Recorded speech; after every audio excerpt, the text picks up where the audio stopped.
नमस्कार। आकाशवाणी जयपुर अजमेर से प्रस्तुत हैं प्रादेशिक समाचार।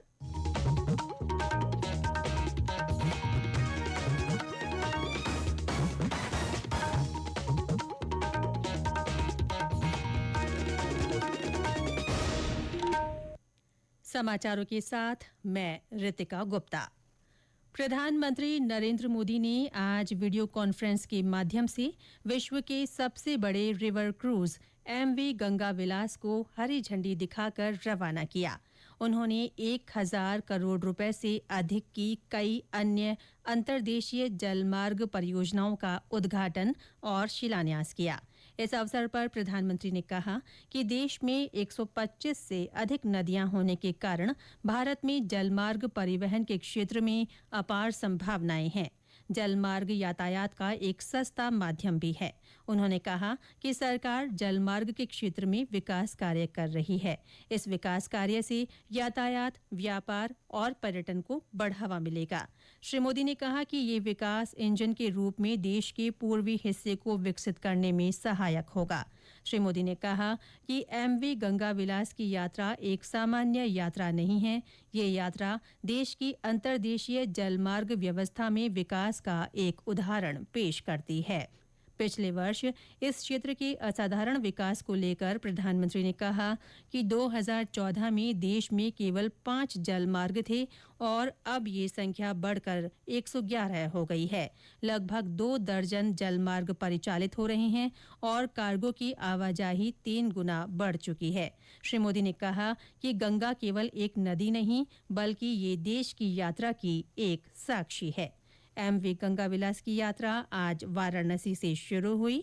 एमवी गंगा विलास 51 दिनों में लगभग 3200 किलोमीटर की यात्रा कर भारत और बांग्लादेश में 27 नदियों को पार करते हुए बांग्लादेश के रास्ते असम में डिब्रूगढ़ पहुंचेगा।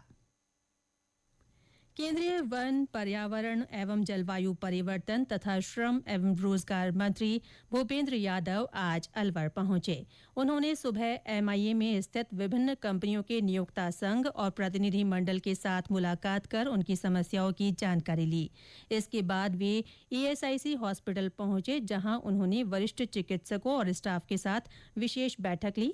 बाद में उन्होंने जिले के नौगावा पहुंचकर स्थानीय जनता को संबोधित किया। श्री यादव का अलवर शहर के केडलगंज में भाजपा की जन आक्रोश महासभा को संबोधित करने का भी कार्यक्रम है। केंद्रीय मंत्री आज ही अलवर में कर्मचारी भविष्य निधि संगठन के क्षेत्रीय कार्यालय का उद्घाटन करेंगे। बाद में वे लघु उद्योग भारती उद्यमी सम्मेलन में भाग लेंगे। राष्ट्रीय अन्वेषण अभिकरण एनआईए ने popular front of India PFI के 9 ठिकानों पर छापेमारी की है। आतंकरोधी एजेंसी ने जयपुर और कोटा में 4 स्थानों पर और सवाईमाधोपुर जिले में 1 जगह छापेमारी की है। एजेंसी ने इन स्थानों से मोबाइल फोन और सिम कार्ड सहित डिजिटल उपकरण, तेज धार वाले चाकू और आपत्तिजनक सामग्री जब्त की है। राज्यपाल कलराज मिश्र ने सेवानिवृत्त पुलिस महानिदेशक एमएल लाठर को राज्य सूचना आयुक्त नियुक्त किया है। राज्यपाल की ओर से इस संबंध में आदेश जारी किए गए हैं। श्री लाठर की नियुक्ति 3 साल या 65 साल की आयु पूरी होने तक प्रभावी रहेगी। गौरतलब है कि इससे पहले भी राज्य में प्रमुख पदों पर कई वरिष्ठ प्रशासनिक अधिकारियों को सेवानिवृत्त होने के बाद विभिन्न पदों पर नियुक्ति दी गई है। लोहड़ी का पर्व आज देश के विभिन्न भागों में पारंपरिक उल्लास के साथ मनाया जा रहा है। पारंपरिक तौर पर फसल की बुआई और कटाई से जुड़ा ये एक खास त्योहार है, जिसे विभिन्न स्थानों पर अलग अलग नामों से भी जाना जाता है। राष्ट्रपति द्रौपदी मुर्मू और उपराष्ट्रपति जगदीप धनखड़ ने देशवासियों को लोहड़ी, मकर संक्रांति, माघ बिहू और पोंगल की बधाई दी है। मुख्यमंत्री अशोक गहलोत ने लोहड़ी के पर्व पर प्रदेशवासियों को हार्दिक शुभकामनाएं देते हुए उनकी सुख समृद्धि और निरोगी जीवन की कामना की है। इसके साथ ही प्रादेशिक समाचार बुलेटिन समाप्त हुआ। नमस्कार।